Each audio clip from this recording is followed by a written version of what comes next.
Xabi Alonso to Real Madrid is now official. The former Real Sociedad B and Bayer Leverkusen manager will be leading Los Blancos in the upcoming season, starting with the Club World Cup in June. Will he succeed or will he fail? Let's take a look. What is success and what does success look like for Xabi Alonso's first term here with Real Madrid? Well, at the end of the day, this is Real Madrid, most successful club in the world, most demanding club in the world. So I think realistically we'll be expecting two things. One, to play attractive football, and two, to win trophies. Now, we're not asking for a triplete. That's not the expectation. But I think one trophy will be building a lot of self-confidence for the team, for the club, and for the long-term project. Now, why is good football an absolute requirement this season? Well, at the end of the day, this is entertainment. And the massive investment that Florentino Perez has placed into the Santiago Bernabéu is not easy to look past. This team is going to be expected to perform to the level of Kylian Mbappe, Vini, and the whole Real Madrid squad, what they've shown in the past. Now, playing well and trophies, they typically go hand in hand. But why is a trophy very important this season? Well, there's one factor that isn't easy to look past. Xabi Alonso must build confidence with Florentino Perez and the board. Why? To be able to expand on this long-term project and have a say in the transfer strategy and overall academy products that go through the squad. We've seen it before. We saw it last season. Ancelotti's biggest issue was the fact that he didn't get a say in the transfer strategy. Now, any of the successful big clubs, transfer strategy is discussed with the board and with the manager. Without alignment from both, you have no. Now, so far, we've seen a lot of commitment from the board and Xabi Alonso. There seems to be alignment. Why do I say this? Well, we're in June, and we've already seen two defensive reinforcements, with the third in Alvaro Carreras being confirmed in the upcoming week, per sources in Spain and Portugal. And it doesn't stop there. We've seen a lot of commitment from Florentino Perez to Xabi Alonso at all levels. In the Castilla, we've seen a shift in manager. What does this lead us to believe? That there's a strategy, a sporting strategy that has been discussed at many levels. One of the biggest issues and complaints that I've had over the previous seasons is we're not making the best out of our Castilla talent. Yes, we have and generate a lot of profit from our players, but at the end of the day, we see very little of that talent in the first team. And Ancelotti has previously been at fault for that, but it's also been mismanagement of the Castilla from all levels, from the director of boards to the manager in Raul. Now, I think we can all agree one of the biggest issues that we had last season was injuries.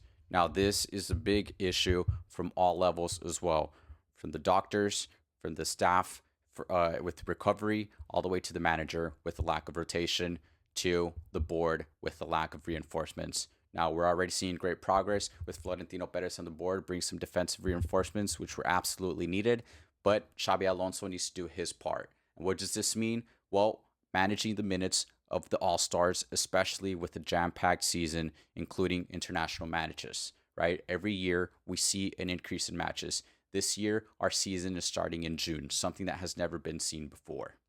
Now, Xabi Alonso will have to manage the minutes that the players see. Prime example of mismanagement this last season, Rudiger playing 4,000 minutes, a lot of that while being injured.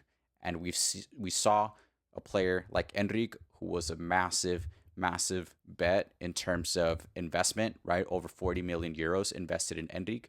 And we only saw him on the pitch for 847 minutes. A lot of this was after the season was already concluded and once Barcelona was already crowned champions. And lastly, Xabi Alonso's success is going to come down to his tactical approach. We saw at this previous season, a lot of the fans and strategists felt like we lacked the tactical approach to certain matches, especially against Barcelona. They came in with the same game plan, game by game, and they beat us every single game last season by a large margin most of the time. So it's going to be important for Xabi Alonso to come in with a defined tactical approach. We've seen it with Bayer Leverkusen. He's clearly capable of getting the best out of his players, but will he get the best out of Madrid? And what tactical approach will he bring to the squad? Well, we'll take a look at that. I think there's going to be some very important players. I think the prime example of that is going to be Tchouaméni and even Camavinga. Camavinga has been a massive bet from the club. We brought him in at 18 years old. We saw his progress stagger in the previous two seasons, and I think this season is going to be one where he really picks it up.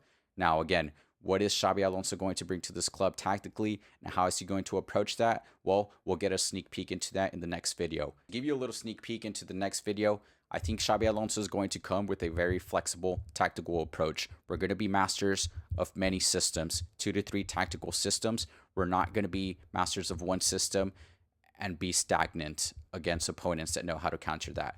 We can clearly see that teams that master one system have success, but once that system is figured out, they see a massive drop-off in quality. The prime example of that recently is Inter Milan losing the Champions League final to PSG. They approached this match the same way they approached the match versus Barcelona, and this game ended in a beating, 5-0.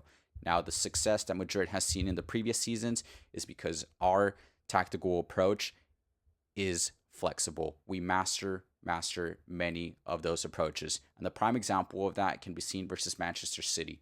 The 2 seasons ago, when we won the Champions League and beat City in penalties, we went into the City Stadium and played a defensive counter-attacking approach. Now, everyone can tell you that season under Ancelotti, our tactical approach was typically not to play a counter-attacking system. The players went into City Stadium with a clear approach on what to do, when to do it, and how to do it. And the second part to that was the willingness that we saw from all 11 players on that pitch, including Vini, whose defensive work rate was absolutely phenomenal in that match. As mentioned, we'll take a deeper look at Xabi Alonso's tactical approach with this Madrid squad in the upcoming video. For now, like and subscribe. We'll see you next week.